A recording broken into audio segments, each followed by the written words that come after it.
Quand on parle de la Craig, ce qu'il faut vraiment se souvenir, c'est qu'elle n'est pas toute seule.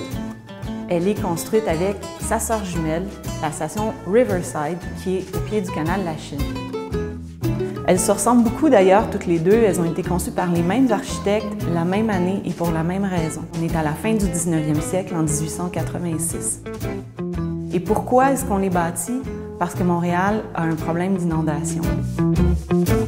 En 1886, il y a une inondation record à cause des embâcles qui fondent dans le port. Et la station Craig, notamment, l'idée, c'est de pomper l'eau qui est excédentaire.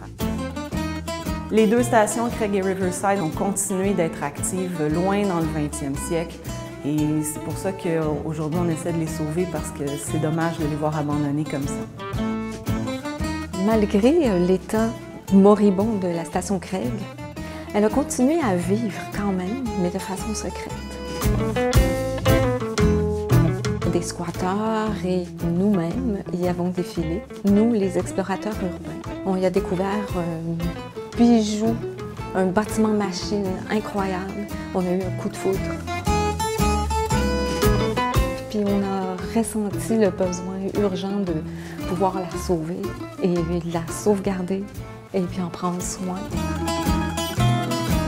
On s'est dit, il y a un potentiel, vraiment un potentiel extraordinaire pour en faire peut-être un musée, un centre d'interprétation comme il se fait beaucoup en Europe. On s'est dit, si jamais ça se fait là-bas, pourquoi pas ici?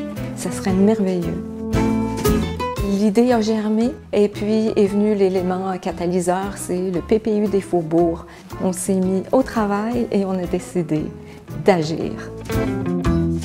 Après l'annonce du plan particulier d'urbanisme des Faubourgs, Daniel et moi, on s'est mis à l'ouvrage et puis on a rédigé un mémoire qu'on a présenté ensuite à l'Office de consultation publique de Montréal pour proposer un projet d'occupation dans la station Craig.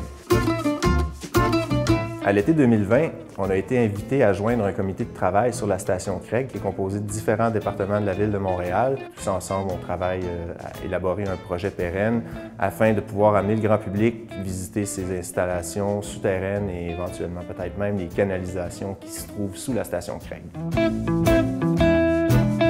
Depuis le mois d'août 2022, le bâtiment est en démantèlement pour des raisons de sécurité. Mais les Amis de la Craig travaillent fort pour rendre possible un projet permettant sa reconstruction une fois que celui-ci sera désenclavé.